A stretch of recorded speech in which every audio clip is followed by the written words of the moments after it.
Aloha and welcome to Trust and Verify, another Sunday night ready to start. Actually, it's Monday now because you guys on the mainland had some kind of weird time change thing they still do for the farmers of the 1800s. So thankfully, me and Boogie are still in normal people land. And so we're here one more time. But before we get the show rolling, I got to introduce my friend, my partner, my co-host, Boogie Bumper. Boogie, how's it going? Good. Normal people land. You do realize I'm in Australia, don't you? Yeah. What the hell are you talking about? What the hell are you talking about? Thanks, everyone, for joining us. Thanks. Good to see you. Thanks for sharing the show. By the way, don't forget, if you do miss it or you want to pass this next hour and a bit onto some unsuspecting friend, the best way to do so would be via, James, the podcast, which you can get on iTunes or podbean.com. James, I don't really have much to say. I'm more concerned about you. Are you okay? Are you feeling okay this week? Like, I'm not talking about physically. I'm talking about your mental state. My mental state? I'm getting at something here. Yeah, I'm a little bit concerned. You're a Republican, right? You're definitely a Republican. Definitely. Well, I'm definitely a conservative. We're just fighting in the Republican Party. Okay, yeah, see, look, I'm a little concerned. I was reading Salon, and I came across this little doozy here, James. Republicans freak out over HR1. Freak out. Are you freaked out? I'm a little freaked out. Are you a little strung out? Are you a little strung out, James? Apparently you don't want America to have fair elections. Were you aware of that? I fucking told these people. Nazi bigot. Oh, my God, dude. This is great. When was this published, by the way? When was this story published? A couple of days ago, but I think it's timeless. I'm only curious because I've been telling people essentially since the day of HR1 that they voted, I've told everybody this is what they were going to do. I told everybody ahead of time. That's why I wanted to know when they published this rag, because I fucking told everybody that they, even though this bill is all about what scumbags the left are, that they were going to polish this turd and try to shove it down your throats. Well, James, on Friday, the Democratic majority in the House of Representatives passed a hefty but badly needed omnibus bill aimed at restoring American democracy after the beating it's taken lately from big money and authoritarian interests lately. Like, just since Donald Trump. HR1, also called the For the People Act. Isn't that lovely? It's for the people. How could you be against it? How could you be against it? Right? What are you? Some kind of anti-human now? Are you a human phobe, James? Has a series of provisions aimed at protecting the right to vote, muting the impact of big money spending on politics, and strengthening ethics requirements for political candidates. Yes, what we definitely want is the Democrats deciding what's ethical and what isn't. You know what I mean? I can't see any problem with this at all, whatsoever. Not at all. This bill aims, this bill's aims are more broadly popular with Americans. Its provisions to make voter registration essentially automatic. You can opt out. These situations where you have to opt out instead of opting in. Isn't that already going against, the premise of personal liberty? Right, like straight away. No, we're going to sign you up to something. I beg your pardon? Yes, we're automatically signing you up for your own good, James. Yeah. I'm from the government and I'm here to help. It's supported by 65% of Americans. Provisions to make voting easier enjoy similarly high levels of support. Campaign finance reform is also wildly popular, with healthy majorities supporting it. And when it comes to the power of lobbyists, well, they come last in polls where Americans rank professions by ethical standards. But while the public very much likes the provisions in this bill, Republican politicians and conservative activists very much don't. The reason is simple. Conservatives know they're not likely to win a fair fight. You're not going to win if it's fair. You're not going to win if it's fair. So they want a system that makes it easy for them to cheat. There you go. The truth, according to Salon. James, what the hell is going on? What is HR1 and why do you hate the American public, you cheating Nazi bastard? Before I get to that, let me get to a couple of questions real quick in the chat. and let you know we apologize. We're not on YouTube tonight. We will try to upload it later. We had, again, streaming difficulties. Apparently, Restream is having some problems, and we were unable to use that service tonight, so we had to go direct to Periscope, and we'll figure it out on the back end and hopefully fix our tech issues by next week. Having said that, I told everybody what was going on here with HR1. I knew it. I said, you cannot let these fucksticks off the hook. And let me give you a language warning right now, because even though you hear me cuss on this show, you don't hear me say what I'm about to say on this show very often.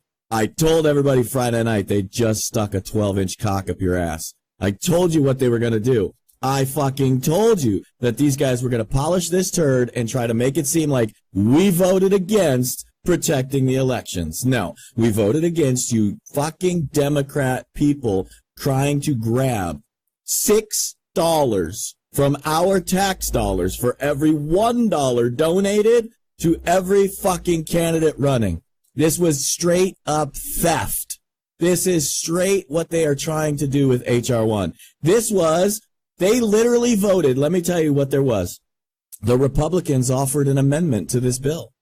Before this bill was voted on, the Republicans offered an amendment to allow the fact that no illegals would be able to vote. Right? Now, even that amendment is a show vote.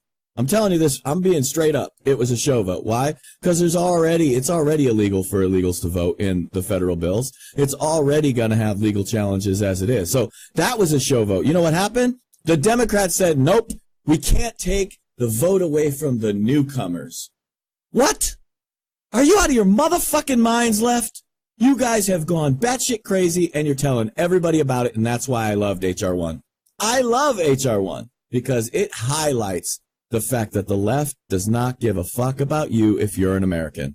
The left does not give a fuck about you in Pennsylvania, Wisconsin, Minnesota, Michigan, all those places where the left just got done lying to you in the last election, telling you, no, I'm a MAGA guy. No, just vote for me. I'm an American first guy. Just because I'm a Democrat doesn't mean I'm not about America first. And then they voted for this. Only 6, count them, 6 Democrats voted against this bill. And this bill was all about stealing all your cash. Literally 6-1. $6 of tax money from the government to go to anybody running. Anybody running. You tell me that's not a money grab. Yeah, and look, if, a friend of mine who's on the left, James, sent me the bill, and I said, look, I don't have time to read 450 pages right now, but, what's the issue here? I said, apparently it looks like they want to try and, make it legal for non-citizens to vote. Like this might be a backdoor way.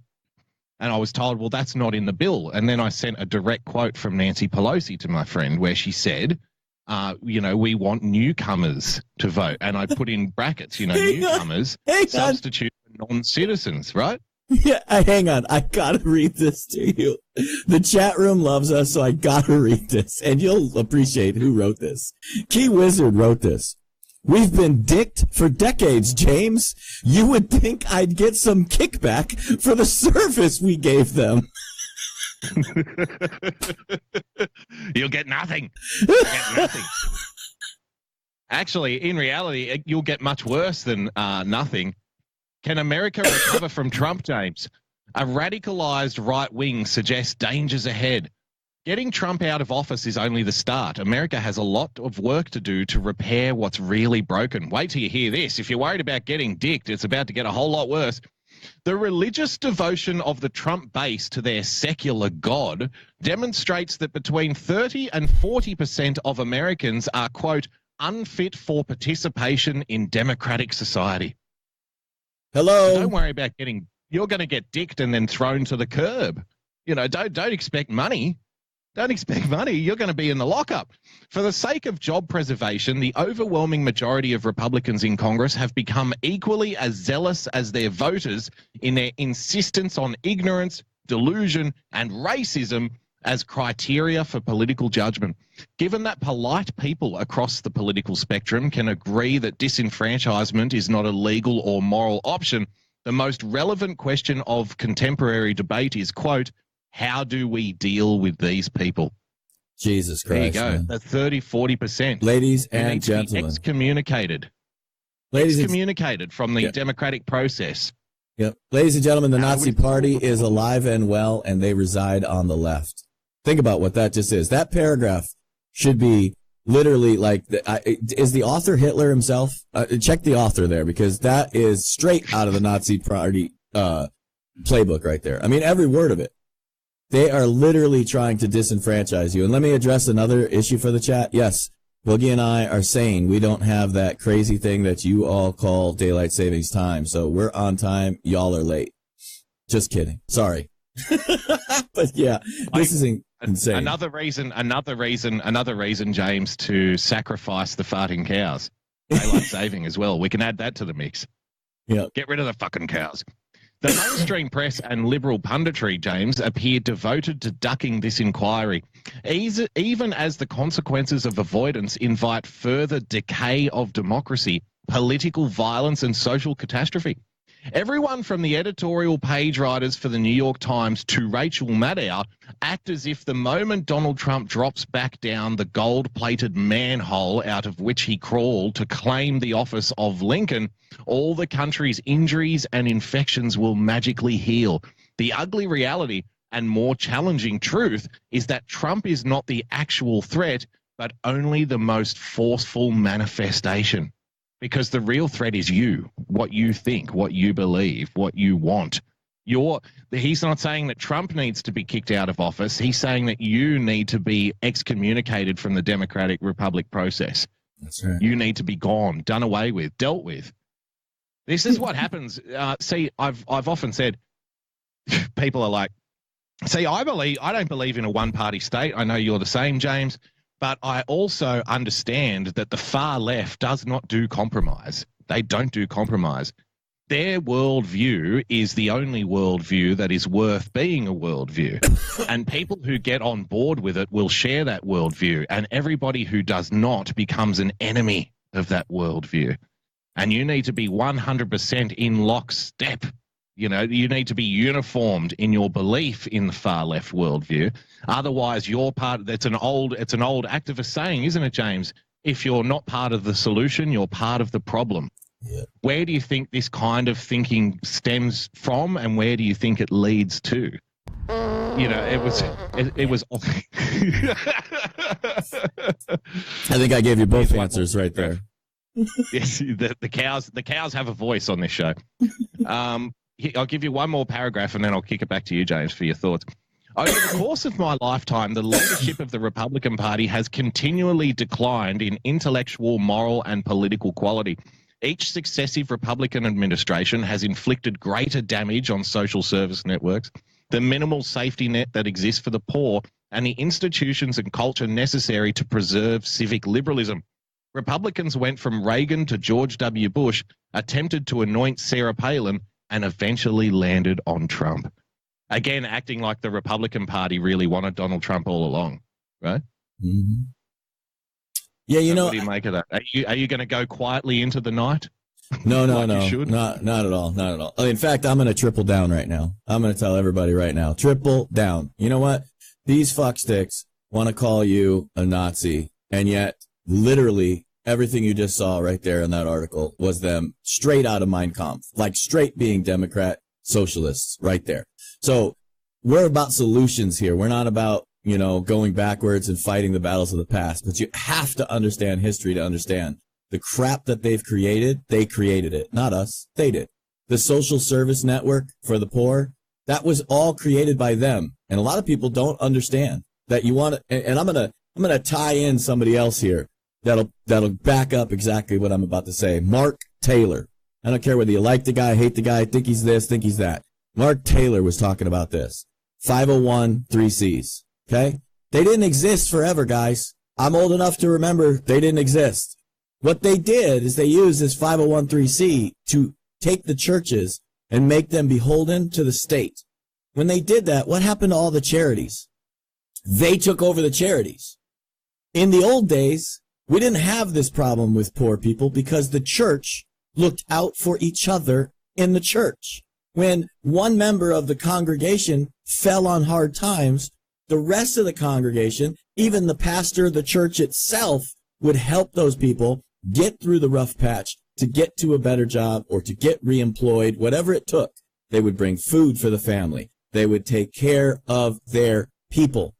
That's how it used to work. Well, these socialist leftists took over, and they slowly eroded our platforms. They slowly eroded our ability to take care of each other. They slowly took over these things and took tax dollars to do it. And it's all in the name of the safety net. It's all in the name of your enslavement is what it really is. And that article proves it. So what did I say when I started this conversation? I was going to triple down. I'm going to quadruple down. Everybody right now needs to be all over Twitter calling Trump the God Emperor. Everybody, fuck him. They think that we're going to treat him like he's God and that we worship him. Fuck him. Let's fucking do it. Let's shove it in their face. And we'll just call Trump the God Emperor from now on. In fact, we'll demand through a White House petition that he change his Twitter handle to the God Emperor. Dude, I'm telling you, these people are fucking insane. And their insanity needs to be smacked upside their head before people will start to realize it. And it was much worse than that, James. You didn't even go far enough. They also subverted and took over large sections of the church as well. Under Barack Obama, you had the government subsidizing church charities for importing refugees from places like Somalia and the Sudan.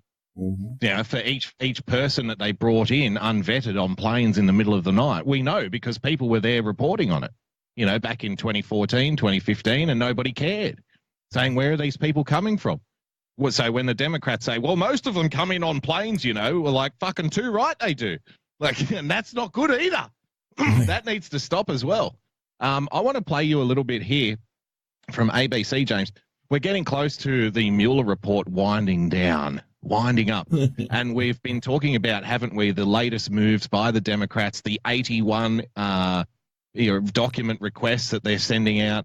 They want to subpoena Sean Hannity in the Southern District of New York for Christ knows why. Because apparently he had a conversation with Donald Trump about Michael Cohen, therefore part of the collusion that didn't exist. But I want to play this for you. This was striking, I think, on ABC News. Have a listen to this. The president said there was no collusion. There was no collusion. There are hints that that's certainly what Mueller may have been looking at.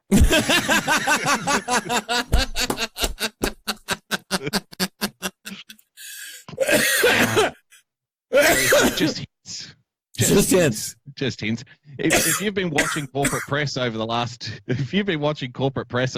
2 years, that's all that Mueller was looking for. Remember, this week, Robert Mueller's collusion report. We've got breaking news, bombshell evidence from Robert Mueller in the case of Russian collusion. Now we're about a week or two away from the Mueller report being handed down. Well, you know, I think he was maybe looking for something called collusion or something. Just a little. I don't know if he was looking for collusion, but wait till you see what this ABC analyst has to say in response. How big a deal is it if they don't find collusion for the president? Huge. He's cleared. If Robert Mueller comes back, Mueller became a folk hero in the United States. Robert's a Even hero. if he finds all sorts of things. Sure. No, but the central and most serious question in this investigation, the reason Robert Mueller started it, is did the current president of the United States assist the Kremlin in an attack on our democracy? And if Mueller, after 2 years, comes back and says, I don't have the evidence to support that charge, that's a reckoning. That's a reckoning for progressives and Democrats who hoped that Mueller would essentially erase the 2016 election. It's a reckoning for the media. It's a reckoning around the country if, in fact, after all this time, there was no collusion. He says it's a reckoning. But do you really think it'll matter that much? I don't. They've already started to shift the Democratic base into other areas of outrage, haven't they? They're now talking about obstruction of justice because the Democrats in Congress with their 81 document requests, they're not investigating collusion in that regard. They've come out and said, no, we're investigating obstruction of justice. It won't matter. Unfortunately, it won't matter to a large section of people that you can't obstruct justice for an investigation that never happened, or you can't find obstruction of justice in regards to collusion when there was no collusion. That's not going to matter to these people. Their attention, their focus, and their outrage has been slowly over the last month just been pushed into other different areas. Now we're talking about Donald Trump's taxes and his finances of his business, right? That's the real crime. No. The Russian collusion, I'm sure there was Russian collusion. Just because Robert Mueller couldn't find any doesn't mean that it didn't happen. But what we are certain of is that Donald Trump had some dodgy business dealings and that he obstructed justice when he fired James Comey.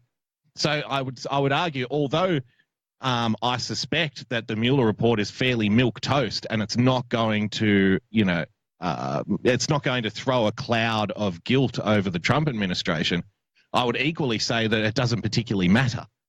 And unfortunate as it is, like take the win, take the W, but don't think for a second that this is going to stop anything that the Democrats are doing. It's about winning in 2020, not finding truth, not finding collusion, not coming to the bottom of some kind of grand scheme, some wily scheme.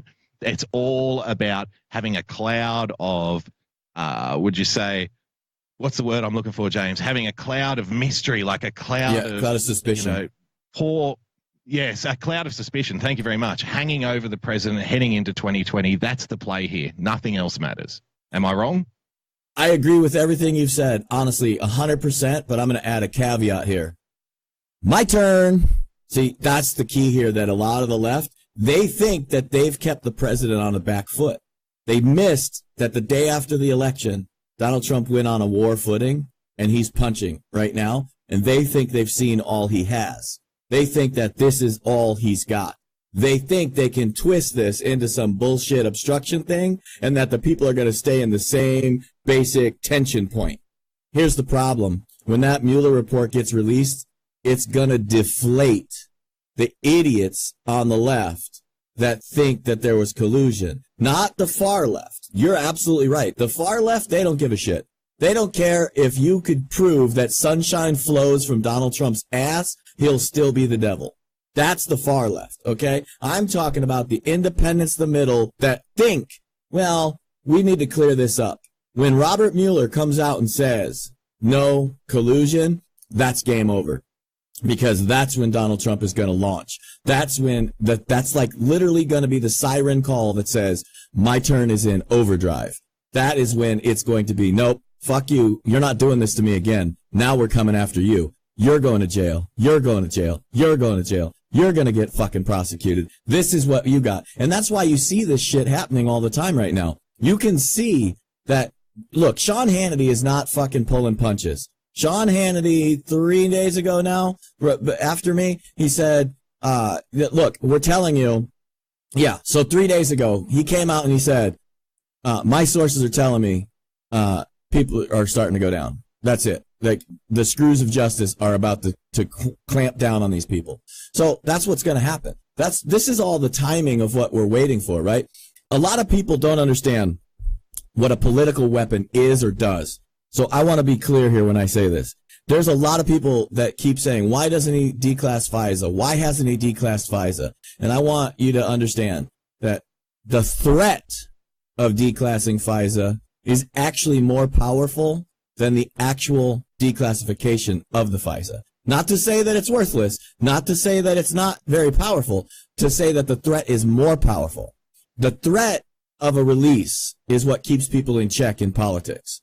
The actual release is actually a relief valve for them because now there's nothing to fear. Now it's fighting. Now you're in the trenches. It's kind of like going into a fight, any boxing match, any mixed martial arts match, any of that, right?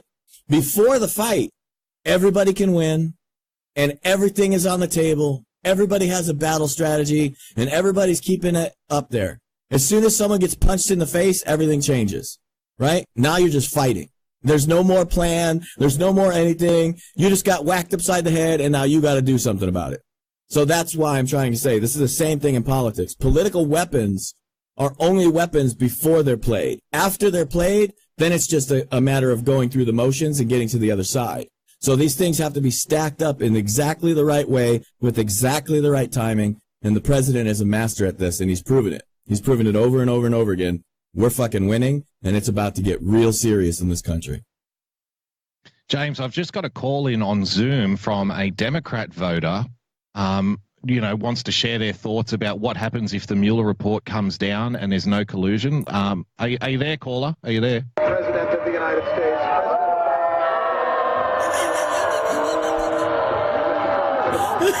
Oh, thank you for your insight. Thank you for that.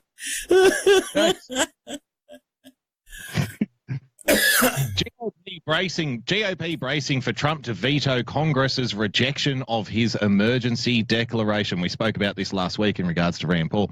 Republican leaders expect President Trump to veto a measure attempting to overturn his declaration of a national emergency to enable construction of a wall along the U.S.-Mexico border after the Senate votes on it this week.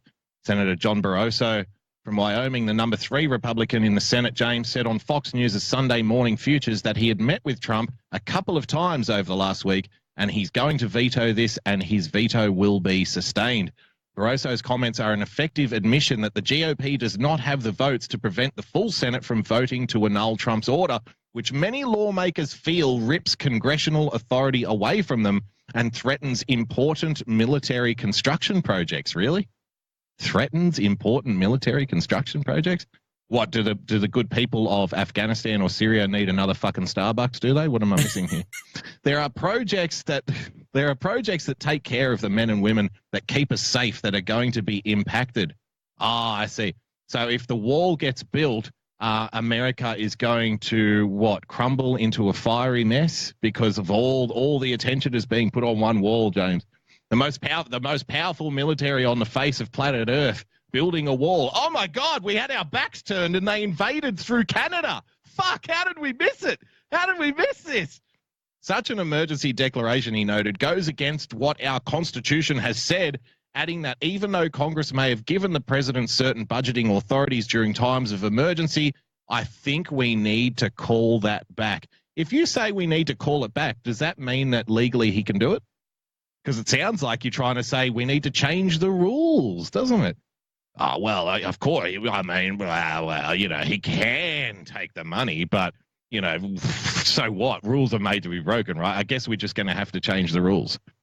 Hurd was one of 13 Republicans who supported the effort to nullify Trump's emergency declaration when the House voted on a similar measure last month that passed 245 to 182. That margin is not enough to overcome a presidential veto. However, one more paragraph here, James. Trump has tried to dissuade Senate Republicans from supporting the measure, insisting in a tweet last week that, quote, Senate Republicans are not voting on constitutionality or precedent. They are voting on desperately needed border security and the wall. There you go, James. The evil dictator striking again. You mean he's not going to go along with the people, with the 3 Republicans, Murkowski and the other 2 jokers who want to put a stop to this? What the hell's going on, James? This bigot. Yep. This is all fuck you Lamar territory. That's it. Fuck you Lamar. All these rhino pieces of shit. Susan Collins, Lisa Murkowski, Senator Lamar Alexander. And even today, I think it was today I tweeted out, even Lindsey fucking Graham is still the same scumbag he's always been. He's just in a really good position to fuck the president right now. But they're never gonna get the 60. But it's politics. Politics is about applying pressure to your opponents and maintaining your power. That is the same for the rhinos and for even the real true conservatives as it is for the left. These 3 immutable laws of politics, they just keep coming back and back and back because they're immutable laws. This is what happens. They're trying to maintain their power structure and they're trying to gain a measure, just a modicum of independence. The problem is what the president actually tweeted isn't what they think it is. The problem is he was literally telling everybody, hey, dipshits, the American people are seeing this as you obstructing their wall. Hey, dipshits, wake up. The American people aren't playing your little political game. The American people aren't seeing some nuance. In fact, I covered this before about Rand Paul. Rand Paul was perfectly predictable to me. I knew he would take a position like that over the money, right? But the American people don't agree with that. The American people are not looking at Rand Paul saying, it's Rand Paul. He's always going to be like this over the money. Oh, no. The American people are saying, hey, Rand Paul, you're up against the wall. Fuck you. You understand? That's where the American people are at. They are literally sitting at the point of, you either give us our wall or we're going to go on and march to Washington.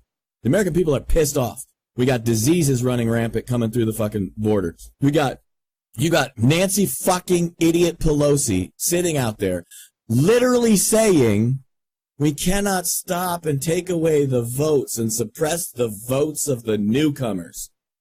The left and the rhinos are telling you that they are willing to cancel your American votes out and replace them with illegal voters. They're telling you straight to your face that they're trying to fuck you. There's no hidden agenda here. There's no man behind the curtain hiding it from you. Straight out of their mouths, they're telling you, fuck you, we got newcomer votes. Better wake the fuck up, and you better be ready to march on Washington. Yeah, and I think that hard left push, from Pelosi and Ocasio-Cortez. I mean, I did a story on Thursday night on my show, James, about how Pelosi and Ocasio-Cortez are teaming up to go against moderate Democrats who sided with the Republicans on a bill that said, an amendment to a bill that said, if an illegal immigrant tries to purchase a firearm in the United States, authorities should be notified. And so this was moderate Democrats in moderate districts, James, who are, conscious of their moderate voting base who put them in, now having their job made harder for 2020. So I want to give you some upside here. I watched this morning. I don't know how many people saw it. It was leader of the Congress, the Republicans in the Congress, I believe he is, James, Kevin McCarthy, speaking at South by Southwest. Now, people have all different kinds of views about Kevin McCarthy. Some people like him, some people don't. But he spoke about this at the end of this presentation, and this is something that we have been talking about on this show for, 9 months now, in regards to how fragile the Democrat Party is when it comes to moderates versus the hard left, and what that might mean for 2020. Check this out. Look at it. I firmly believe this. I understand who we are. Recruiting matters. The quality of the candidate, it's not just all about money. Yes, we were outspent. Look, Democrats did great in turning out last time. They turned out 8% higher than Republicans. But there are 74 seats that make up the swing part of Congress. I don't pick those 74 seats. This is the Cook Report. If the Democrats turned out 8% higher, you know what the turnout was different in those 74 seats between Republican and Democrat? 1%. You know what the difference is between Republicans in the minority and being in the majority? 80,213 votes. That's how close this makeup is. That's why the pendulum will swing. That's why anytime somebody moves too far. What was the number one issue that the Republicans lost on? Healthcare. We lost it by 66 points. You want me to give you another prediction? Democrats will lose healthcare in the next election. This is why. Medicare for all makes it go too far. The country really is just about center right. I don't say far right. It's just you take to the center, you go over a little right, and they don't like far extremes on either side. And when you have this Green New Deal, you have Medicare for all. And if you know what Medicare for all is, it sounds great. Everybody that reaches the age of Medicare should have Medicare. That's not what it is. Majority of Americans get their health care through their company or from private insurance. You no longer get that. So it's going to be less choice in the process. They're going further than I think the country believes, and I think that's what will give them a problem, and I think that's what November will be about. There you have it. And he gets it, we get it, you get it, because you've been watching this show for long enough to understand it, and we've laid it out. We spoke about how the Democrats were very clever in their candidate selection in these purple swingy districts, James. Although the corporate press and, the more fringe publications like Salon like to present this, this manufactured reality that the country, by and large, most of the voters are supportive of, people like Ocasio-Cortez, Ilhan Omar, who we'll get to shortly. But, the far left edge of the Democrat Party, that's not the reality. That is nowhere near the reality. In reality, the Democrats, by picking certain candidates who are very, very moderate and, almost Republican light in Republican or purple districts, managed to flip the House back to the Democrats, right? But they did so on a very, very tiny margin, in a lot of cases less than 1%. That's how close it is. So when the far left tries to dominate the conversation with things that we were just talking about a few minutes ago before this clip, James, that puts the electoral futures of the moderate Democrats in those 70-odd seats at very, very, very, very high risk. So if you're looking forward to 2020, if you're projecting forward to 2020, don't be outraged when the far left dominates the agenda for the Democrat Party. You know, the Green New Deal, the HR1, Medicare for all, we can't investigate illegals. This is actually helping you because it is forcing moderate voters in purple districts, or some of them, I think the stat was something like 16 districts that Democrats won in the midterms were actually pro-Trump, like really, really bright red seats in the presidential election.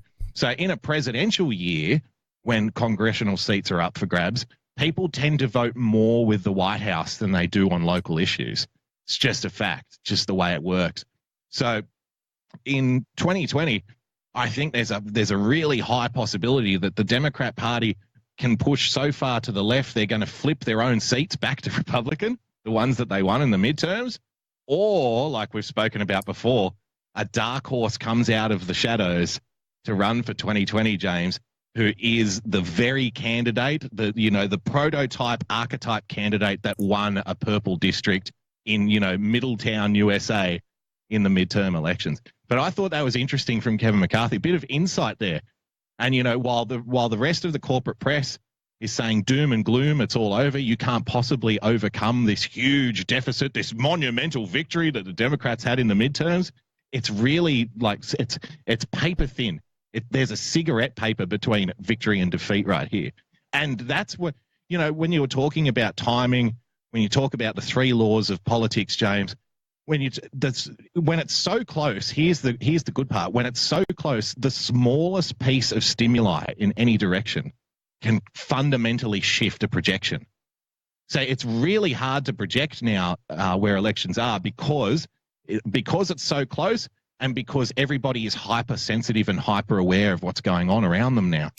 So the smallest thing, like even what may appear to shift like 0.5% of opinion one way or another might mean flipping 20 seats in the big game, in the big scheme of things. Would you agree with that? Yeah, absolutely agree with that. I want to say this, though. This is the power of one being displayed right in front of your face. Like, correct. It's literally all you have to do is convince one. But I want to be really clear here, and I pray right now that you, the people, learn your lesson right now and understand that this is where we have already won 2020, and all we can do is fuck it up. These guys, look, there's a law in politics. One of those laws is you have to run for something. You can't just be against something. You actually have to stand for something. Okay? Now, they just gave us everything we need. We don't have to invent anything. We don't have to have a new idea. We don't have to have anything to win this election. All we have to do is remember to let them speak. Remember to remind them every time they try to polish the turd and tell you how the Republicans voted against HR1, you fucking say, yep, we did. You know why? Because you tried to steal $6 for everybody running out of our pockets. That's pretty simple to me. Every time they say, the Republicans will take away your right to choose, Republicans need to say, yep, because you just proved you want to kill born babies. This is a simple thing to me. This is actually a winning strategy for the whole country because, like Kevin McCarthy just said, most of the country is still in the center. Now, you want to say it's center right, center left, you want to argue about that, whatever. The majority of this country, over 2/3, is in the center, right here in the middle. And everybody in the middle, when you say they wanted to kill fucking babies, that's a pretty simple fucking vote. There's no way to go against that, right? There's no way to go that anybody in the center is saying, please, government, take more of my money and shove it up your ass. Like, there's nobody saying that. These people have handed us a victory. They've given us all the tools we need to win. And all we have to do is our jobs. Not fall asleep at the switch, not get distracted by fucking Jussie Smollett, not get distracted by Harvey Weinstein, not get distracted by fucking Alyssa Milano, to stay focused on what matters. They want to kill babies. We want to protect life. That's a very simple thing that the center of the country understands. We don't want you stealing our money. That's very simple. We want the border under control because we're tired of the diseases coming into our schools and infecting our children. This is very simple. The left has lost if we remain vigilant and stay focused. Further to that, James, Washington Post, I was very surprised to read this earlier today. Everyone is underestimating Trump. It could hurt Democrats and Republicans alike. We live in an era of horribly misinformed political decision-making. In 2015, the Trump-skeptical Republican elite believed that Trump would naturally fade over the course of the primary, so they remained split between mostly implausible presidential candidates, looking at you, Jeb, and Trump won. That same year, major Democrats cleared the field for Hillary Clinton, who turned out to be the second most disliked presidential candidate ever, and one of the few Democrats capable of losing an open race to Donald Trump. I don't necessarily agree with that assessment, but there it is. In Alabama's special Senate election in 2017, Trump helped scandal-ridden Republican Senator Luther Strange make it to a primary runoff with Republican Roy Moore, not realizing that Moore would win that runoff, subject to America to a long race where the Republican was an alleged pedophile and ultimately lose the general. So let's go down here. I can't believe Trump they've let that stay. 50-50 odds. Sorry, say again. Is this a recent article? Like, is this like? Yes. I can't believe today, I think. They March let. 8. This is like already proven and debunked, and they still put in an alleged pedophile to color this article. That's disgusting to me. Oh, of course, but you see, even if you're giving a compliment in the world of the corporate press, even if you're trying to say, you know what, we need to be careful here, Trump might win, you still have to give a few backhanders along the way. You can't just come out and say it's all good, because otherwise you won't be working there. Emory University professor Alan Abramovitz, James, put together a simple statistical model that uses economic growth, the president's approval rating, and whether the president's party has held the White House for one term or more to predict the results of presidential elections. The basic logic of the model is simple. A solid economy, which Trump has, and high approval ratings, which he doesn't, are, quote, good signs for a president's re-election chances. If you need the model if you feed the model current economic and poll numbers, which obviously can change by the time we get to election day, the results suggest that Trump would get about 51.4% of the two-party presidential vote. One more piece down here. Current job approval doesn't tell us much. So they're saying, approval ratings of the president aren't necessarily a good indicator of whether or not he can win a presidential election. That's obvious to most people. Democrats have just started the process of picking their presidential nominee. And if they underrate Trump too much, they may make some big strategic mistakes. Well, I think that's obvious too. Democrats could underestimate Trump and incorrectly think they have more room to move to the left than they really do. What have we been talking about? I want to be clear here. This isn't a back to the center Democrat take. I think a Democrat party, isn't it? It should be. I think a Democrat party that adopts a people versus the powerful ethos, heads left on economics, and pushes on issues where Trump has been especially unpopulist could work. But not every left-leaning position is as popular as marriage equality. Some 2020 Democrats, most notably Kamala Harris, have signaled that they're open to some form of reparations for slavery. Whatever you think of the merits of that policy, it polls badly. Are they going to tear themselves apart here, James? And are they going to make the same? Like, I don't know. I'm torn here. Because I've been saying they've been preparing for since 2016. They've been figuring out Donald Trump's weaknesses, like testing the fence, looking for weak spots. They've probably been sharpening their sword on, social media and their messaging, which is a lot. It needs to be a lot more unified this time around, I think, if they're going to get the better of Donald Trump. And they do have to appeal to middle America more, and not so much the fringes of, the extreme left and the various minority interests. But are they going to tear themselves apart before they even get a chance to run against him? Because it sounds here like even this guy at the Washington Post is like, I see a lot of these articles. It's like a cry for help. Hey, somebody listen to me. Like, you're doing this wrong. You're going to do it wrong again. Pay attention. I completely agree with you, and it's by design.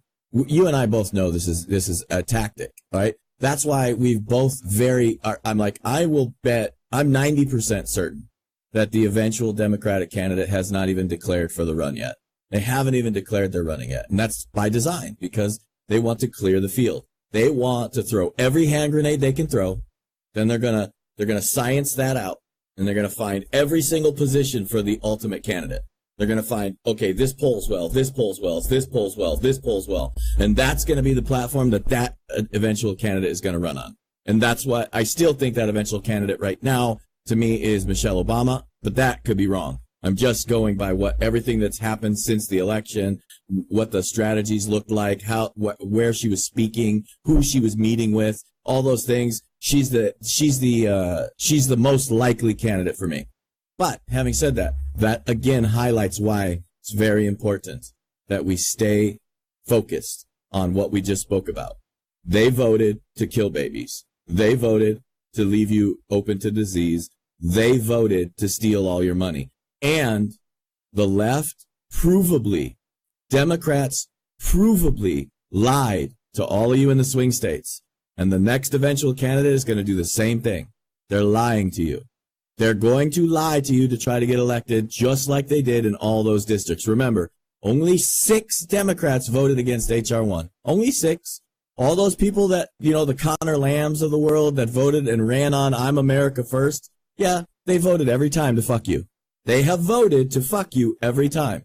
They lied to you. They are not America First. They are not sticking up for the president. And that's exactly why we need to stick to our guns. Do not let them distract you with the bullshit. Do not let them distract you with the other crap that they're going to come up with. You got to keep them focused. They're lying. Here's the proof. This is what they did. This is the Democrat agenda. Keeping on that theme, James, and although I think Chief Sitting Bull, otherwise known as Elizabeth Warren, is probably out of the running for the presidential race, she threw this out a couple of days ago, maybe a little bit of red meat, maybe a bit of smoke and peace pipe for her and the rest of the Democrats. Senator Elizabeth Warren announces plan to break up Amazon, Google, and Facebook. Senator Elizabeth Warren unveiled the third major proposal of her presidential campaign Friday, a plan to make it easier for entrepreneurs to compete in the tech sector. Don't you love the spin here? By breaking up dominant tech giants. We're pro-entrepreneur now. We love entrepreneurs. By breaking up dominant tech giants, including Amazon, Google, and Facebook.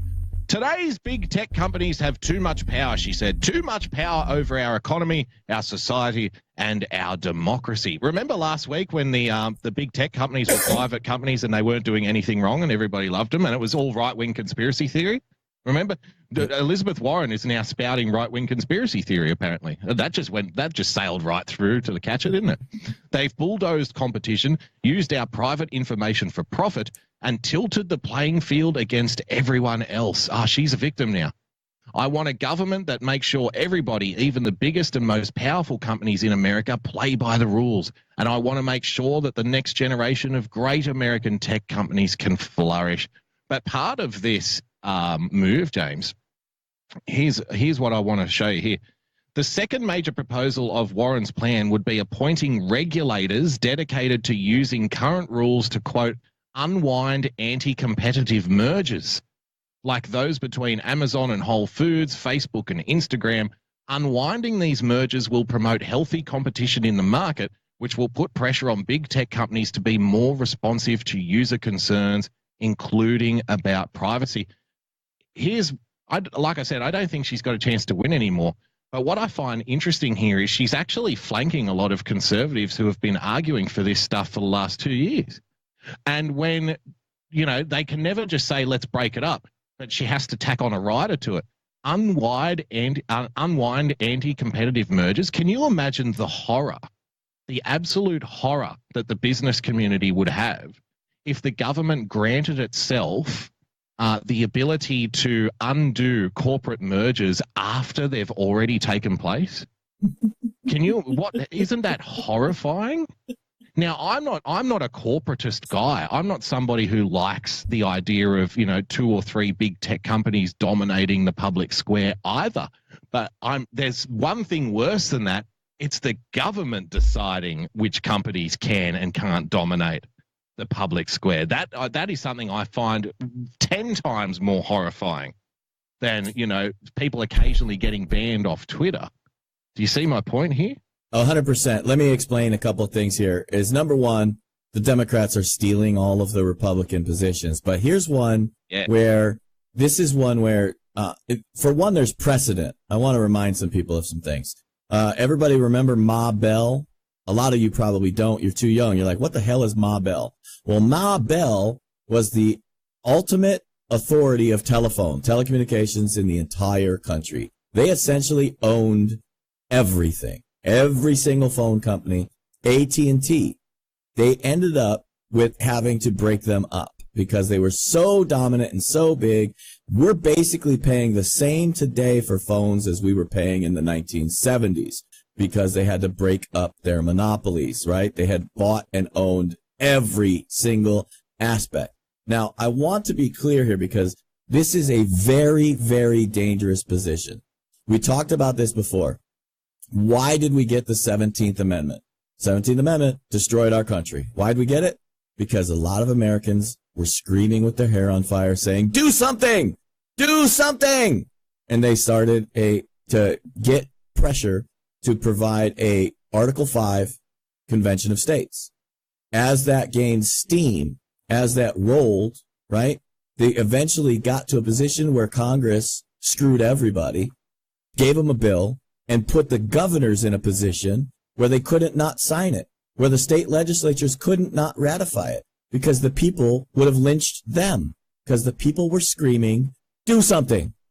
Now, this is where we find ourselves today. We find ourselves today with a bunch of Republicans and a bunch of conservatives screaming, do something. They're taking us off of social media. They're deplatforming people. Do something.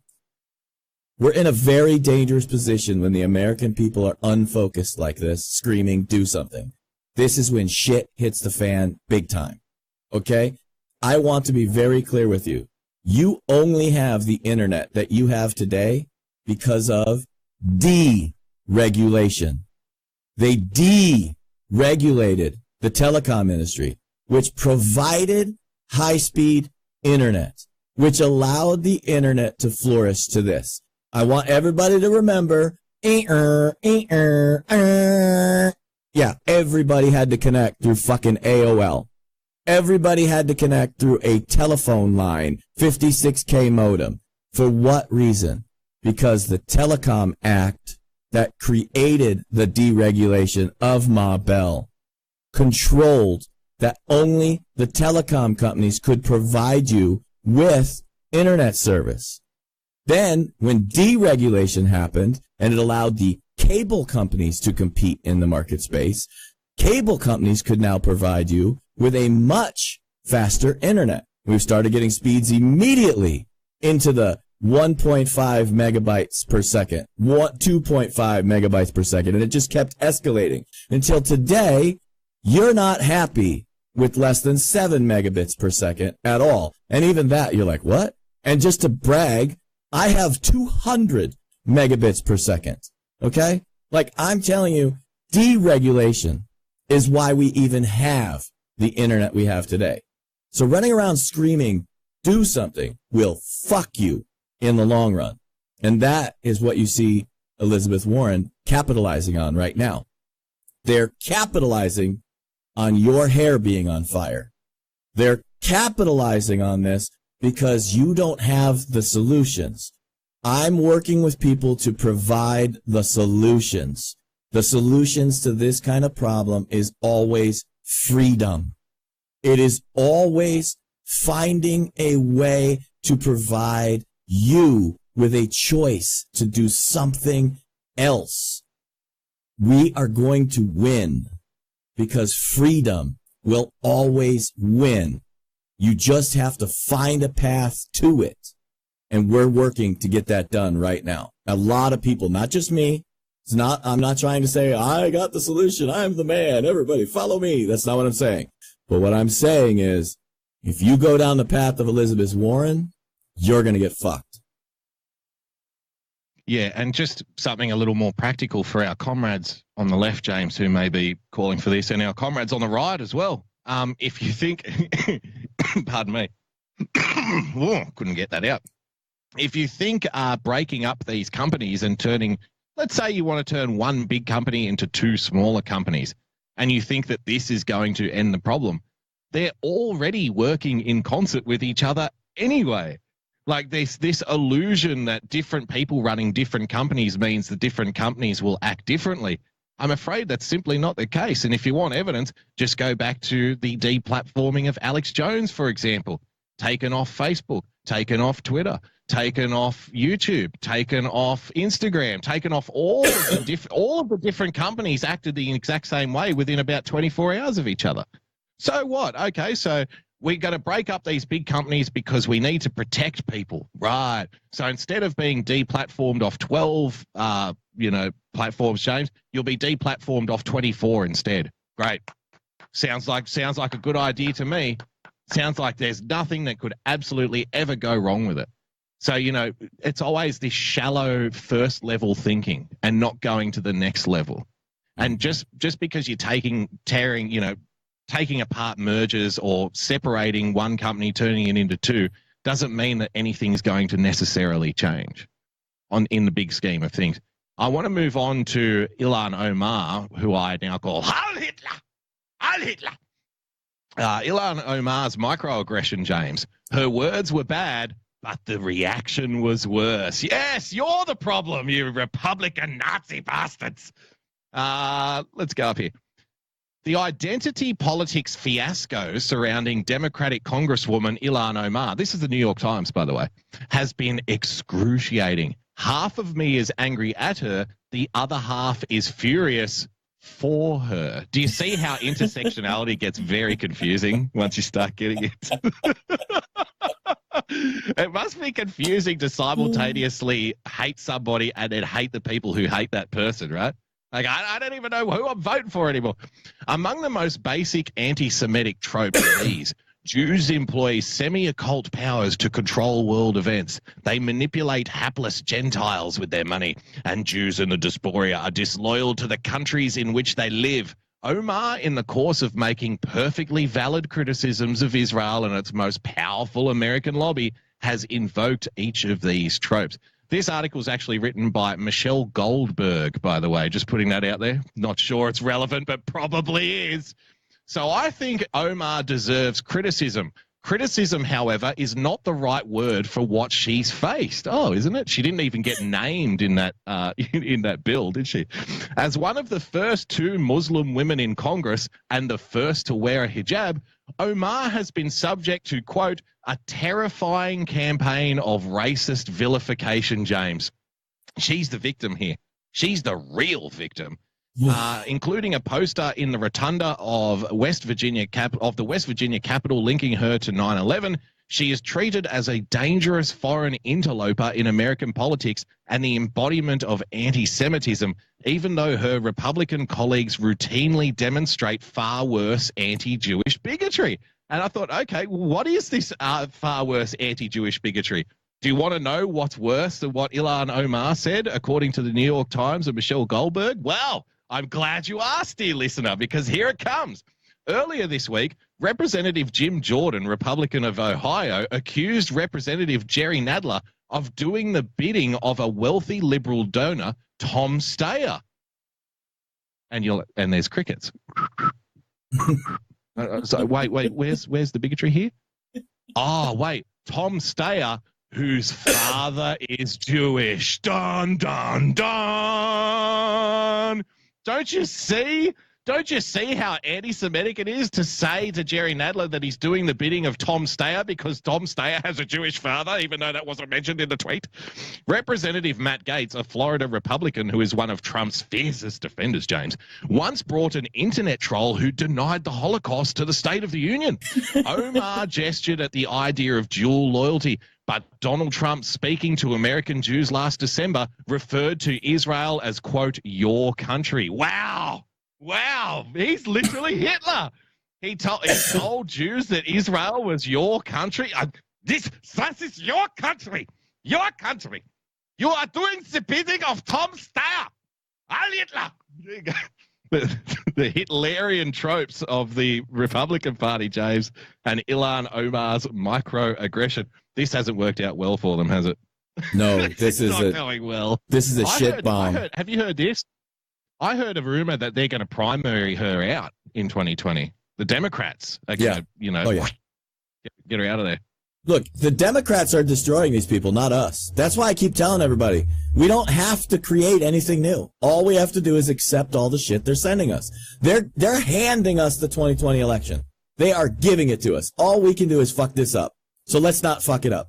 This is identity politics eating its own. This is the ultimate end for what these guys are going to do. Look, why do we have all this information about AOC stealing money and basically illegally campaign financing herself? Why are we getting stories about Ilhan Omar? Why are we getting studies about Rashid Tlaib doing the same thing? All campaign finance. Where did it all come from?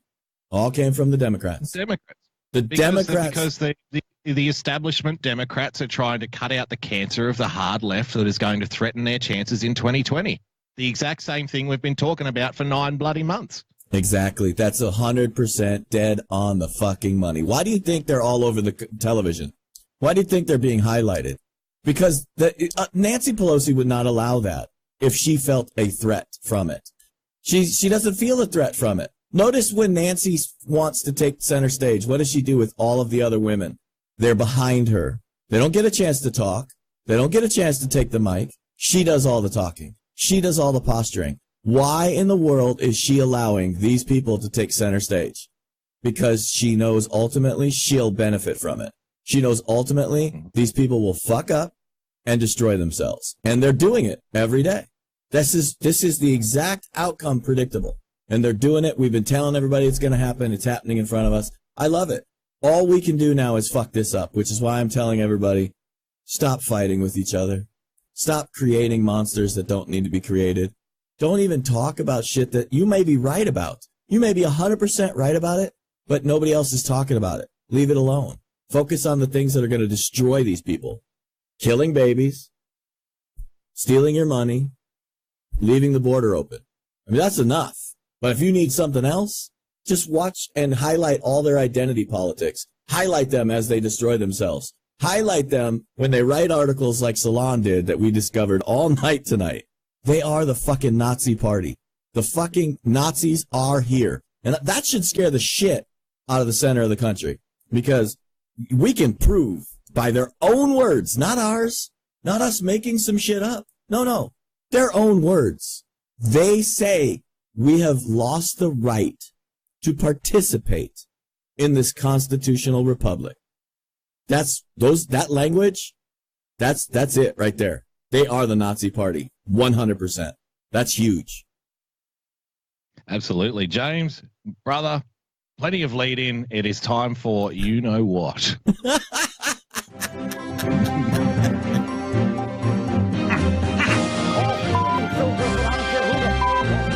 Stop the hammering. James, has conservative media turned into a propaganda machine? Well, that's a good question, I hear you ask. So the good folks over at MSNBC decided to chew on this fat and spit out something for us to gawk at. Let's have a look. Welcome back. The turmoil and tumult in the White House continues. Former Fox News executive Bill Shine is leaving his role as Deputy Chief of Staff for Communications to work for President Trump's 2020 campaign as a senior advisor. Wait, so he's gone from a Deputy Chief of Staff in the Communications Department to a senior campaign advisor? Wow, that sounds like the best demotion I've ever had. The New York Times reporting, as time wore on, it became clearer that Mr. Shine had not developed a close relationship with Mr. Trump. See, I love the premise of this question. Has conservative media turned into a propaganda machine? Yet here is the corporate press trying to tell you that a guy going from Deputy Chief of Staff in the communications team to senior campaign advisor is somehow being demoted and that he, quote, didn't have a close relationship with Mr. Trump. Oh, it's obviously true. That's why he took him from this relatively obscure role and put him into a very fucking important one. He obviously hates the guy, right? It's obvious, isn't it? It's obvious. I mean, if you go from a deputy role to a senior advisory role, they're trying to get rid of you. You know, if you become a senior advisor to the president, that's clear and obvious evidence that the president doesn't want you around. Yep. Has conservative media turned into a propaganda machine, James? Who better to ask than MSNBC? The president frequently complained to other advisors that his news coverage had not improved. The departure puts President Trump's relationship with Fox News back in the spotlight following the publication of this article in the New Go ahead, James. Wait a minute. So the deputy chief of staff for the communications department, Donald Trump held him responsible for the press coverage not improving.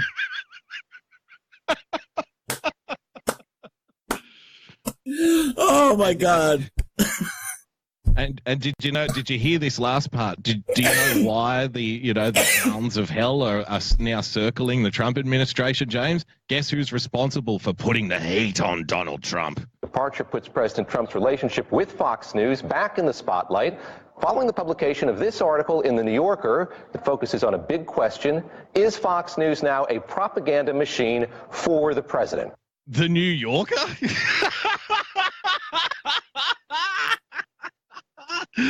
Oh, mate. I know once upon a time the New Yorker was pretty influential, right? And it was a pretty popular publication. But this is not new. Like, this is not news highlighting the links between Fox News and the Trump administration. Brian Stelter must be now screaming at the TV going, that was my idea. I'm the one who talked about that. I've been talking about that for 12 months. These plagiarist bastards at the New Yorker, like, oh, this New Yorker, how can he ever recover from this? How can he ever recover from this, James? Has conservative media become the propaganda machine for the Trump administration? Rupert Murdoch, the 21st Century Fox executive chairman's embrace of Trump may be a beneficial business strategy, but as Jane Mayer notes in that piece, as the president has been beset by scandals, congressional hearings, and even talk of impeachment, Fox has been both his shield and his sword. The White House and Fox interact so seamlessly that it can be hard to determine during a particular news cycle which one is following the other's lead. That's because you're an idiot. Okay? You know what I mean? Like, 2 + 2 is difficult for morons. You know, there's too much complexity. It doesn't mean that 2 + 2 is inherently difficult, though. Do you see the subtle difference in that? You see the subtle difference? I don't know. I don't know if Fox News is to lead in the president or if the president is leading Fox News. I know what? I'll write a fucking article about it. Let's type that shit up. Get that shit to print. When Fox News hosts aren't defending the president, they're lavishing him praise, and he likes to return the favor. Laura's been great, Laura Ingraham. America is back. It is shit. Look at this evidence. Holy shit. That seals the deal. That's it. That's it. Laura Ingraham and Sean Hannity are running the country. Vote for Sean Hannity and Laura Ingraham. That is your next presidential election. What is wrong with these people? Did they forget who George Stephanopoulos is? Did they forget who Dana Perino is? Did they forget that all of these fucking people all over the media whores have all been in and out of every White House going all the way back to Bill Clinton? Like, this is insanity. Insanity that they would even put this on the air, but I fucking love it because it's hilarious. The thing I love too is, they talk about conservative media, but it's just Fox News. For one, a lot of MAGA people from what I we hate Fox News. Particularly they don't even like Fox News. They don't even watch it. We only watch it on this show when you talk about it, MSNBC. When you play clips of Fox News, right? The other thing here is in the mass environment of cable news and corporate media, James, Fox News is literally the only one that goes against the rest of them, and that's why it has to be destroyed. We were talking about a couple of weeks ago, James. The part of the Democrat strategy needs to be to sever Donald Trump from his surrogates. Like, why do you think they're threatening to get Sean Hannity in front of the Southern District of New York? It's not to uncover some kind of truth about collusion. It's about intimidation. It's about delegitimizing these voices like Hannity and Laura Ingraham because they haven't been able to effectively enough yet. This is the corporate press running 2020 media strategy for the Democrat Party. Make no mistake about it. Shameful and it is biased that these presidential accomplishments get so little coverage. Sean Hannity has been a terrific supporter of what I do. President Trump, in less than 2 years now, has given power back to you, and he has opened up freedom and liberty and unleashed American greatness once again. I just love it. Like Sean, they're acting like he's hiding it. Sean Hannity as being a big supporter of what I do, and then they play a clip of Sean Hannity supporting what he does, and they go, "Oh my God, see? Do you see the underhanded, sneaky teamwork they're doing?" No, he literally comes right out and fucking tells you, Sean Hannity loves what I do, and I love the fact that Sean Hannity loves what I do. They're like, "Oh, you can't say that. You can't stop being honest. Stop being honest, you liar." You liar in chief. Sean Hannity, Jeanine Pirro, they've even gone on the campaign trail with President Trump. Yeah. Shocking. And one thing that has made and defined your presidency more than anything else: promises made, promises kept. This man is the tip of the spear who goes out there every day and fights for us. Again, Fox News, look, here's the thing. I don't particularly like that. I don't like, Sean Hannity and Jeanine Pirro getting up there at campaign rallies. But here's the thing. They're being activists, right? We know that the entirety of the corporate press and most of the rest of the fringe press are activists, but they just pretend like they're not. I'm much more comfortable with journalists coming out on stage and doing this than I am with journalists writing shit like we saw earlier today. What is it? 30 to 40% of Americans can no longer participate in democracy because it's a radicalized right wing, doing activist work for the Democrat Party, but then being like, well, I'm just being reasonable. I'm a centrist. There's a big difference. It's down my leg and tell me it's raining. This is garbage. There's a big difference here, too. This isn't John Roberts stumping for the president. This isn't even Jim Acosta stumping for the president. This isn't the quote-unquote journalists of the networks stumping for anyone. These are the opinion people. These are the people just like me, out on the fucking internet, telling everybody what I think. And that's the same thing. I fucking hate Brian Stelter. He's not a fucking journalist. Okay. He's not out there trying to write stories. He's a fucking opinion guy. So he gets a break. Just like fucking Juan Williams is a fucking moron, right?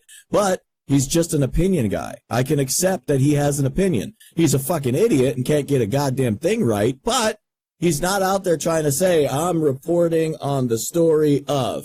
Whereas Jim Acosta now, most of the time, is claiming to be a journalist while being an advocate, while being a fucking martyr for the system. He's down for the cause. That's different. That's where you go, man, that's being a two-faced propaganda whore. That's right. Sean Hannity, Tucker Carlson, Jeanine Pirro are not reporters. They are talk show hosts. That's right. They are talk show hosts. And talk show hosts on the left and the right have a long and flourishing history of throwing their support behind various political candidates of all walks of life. This is not new. The thing, I said I don't like it, but that's just me. But they would be doing it on their show anyway, right? That's right. So that's the difference. And then there's that revolving door going round and round of former Fox News employees who've landed jobs in the Trump administration, like Bill Shine, John. I love how they use John Bolton. I'm not the biggest fan of John Bolton either. But the reason that he was hired as an analyst to Fox News was because he previously worked in government. He was an ambassador. Right. They called him Ambassador John fucking Bolton, you retards. They didn't call him Fox News analyst. No, ambassador, you dipshits. Jesus Christ. Now he's just John Bolton, the Fox News guy. Like everything he did before that doesn't even matter anymore.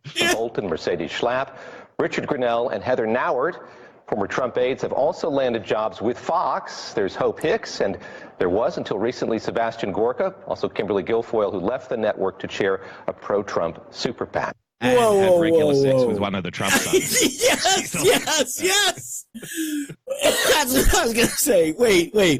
Wait, just because she left the network doesn't have fuck all to do with the White House. Jesus Christ. It's a boom chicka wow wow. Claire Atkinson joins us now. She's a senior media editor here at NBC News. Let's start first with this departure. Bill Shine brought in 8 months ago. Yes, it's the 5th communications director, but he had the longest tenure at 8 months' time. What's your... I've never seen this fucking clown before. Have you? No. Have you? I don't even know his name. No. Who the hell is he? Don't worry. He'll be out soon enough. A sense of what the president hoped to get by bringing him on board and what didn't work out? Obviously, he wanted somebody who had good TV production skills and somebody who's close to Rupert. I think... Do you see the insight here? Like, how do they always know what Donald Trump is thinking yet get every fucking prediction wrong? Right. Can anybody explain that to me? Yes. How does that work? How do they know that the guy they're even talking about would even have a relationship with Rupert Murdoch? Seriously. Like, that's like one of the most strange comments I've ever heard in my life. Like, that's like saying, I have a relationship with Donald Trump. I've never met him, don't have his phone number, never talked to the guy, not at all. Like, how the fuck would that be like a relationship to him? Like, just because the guy works at Fox doesn't mean he knows him at all. Bill Shine delivered on that. He did kind of reinvent how the president was seen in some unique ways. I don't think it's a coincidence, though, that Bill Shine is departing just days after Jay Mayer's story in The New Yorker. Yeah, of course. Yeah, I'm sure The New Yorker is what pushed him. Remember as well, he's not departing. He's getting fucking promoted. Like, do we have to keep going over this?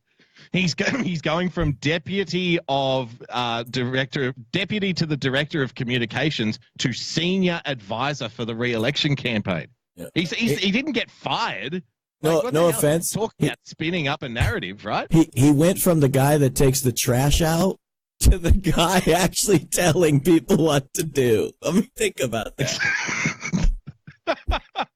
No, he's been pushed out because the New Yorker wrote a scathing report that nobody fucking read.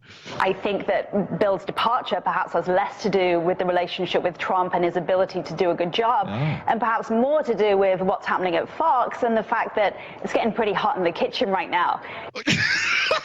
What? What? But he's not even working at Fox anymore.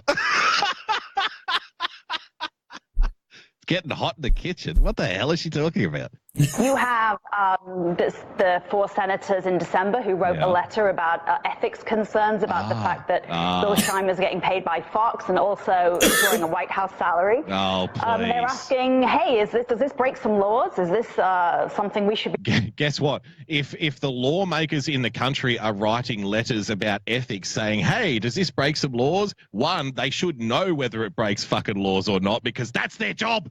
That's their job, is to know if laws are getting broken. But apparently that's too tough. That's too difficult. So insinuating that there may be some ethics violations, which of course aren't legal violations, definition, like by the definition of the word, ethics are not law necessarily. But that doesn't matter. It's all because of a New Yorker report, James. The guy's getting promoted because he was breaking the law. Don't you see how it all works? Remember the premise of this video. Has conservative media turned into a propaganda machine? Conservative media. You have congressional Democrats also saying what happened with AT&T and Time Warner in this merger. Were the communications between the White House and the Justice Department? That New Yorker story had an anecdote from Gary Cohen, who said that he was told by the president, block the deal. Anecdotes in New Yorker stories, James. And he says he didn't. We've confirmed that reporting. So that raises other concerns about whether the president is doing things. Whoa. You confirmed the reporting? Where did they confirm the reporting? Hold on. Confirmed what? Like, you did not confirm that reporting of anything. Nobody from the White House, the administration, a single official came out and confirmed fuck all. You confirmed a salon piece with a Daily Beast piece. Give me a fucking break, you retards.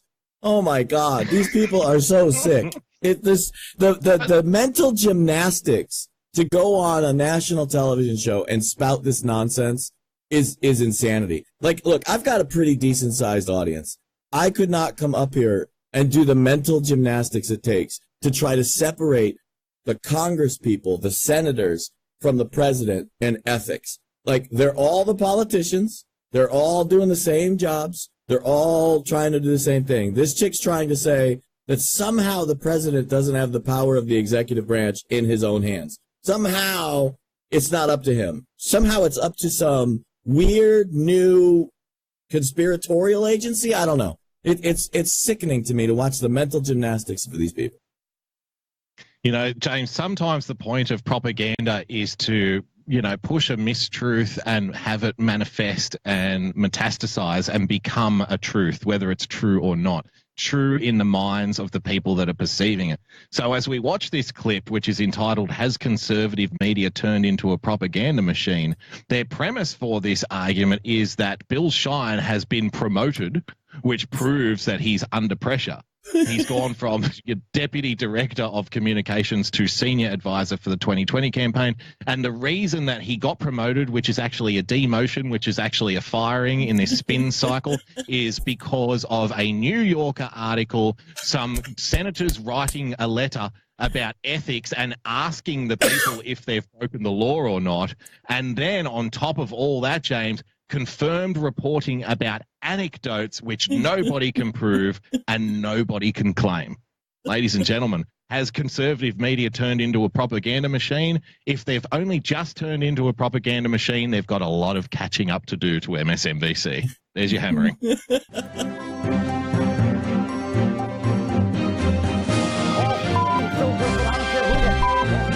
Stop the hammering. Ladies and gentlemen, that was your hammering. Thanks for being here one more time, one more show in the can. Yeah, support your president. That's about all I got for you. If you want to follow me at Real Person, PLTCS. If you want to follow him, you can follow him at Boogie Bumper. If you want to follow us, you can follow us at TAV Show, and you can always find all of our replays on TAVshow.com. Take care, everybody. We'll see you next week. Aloha.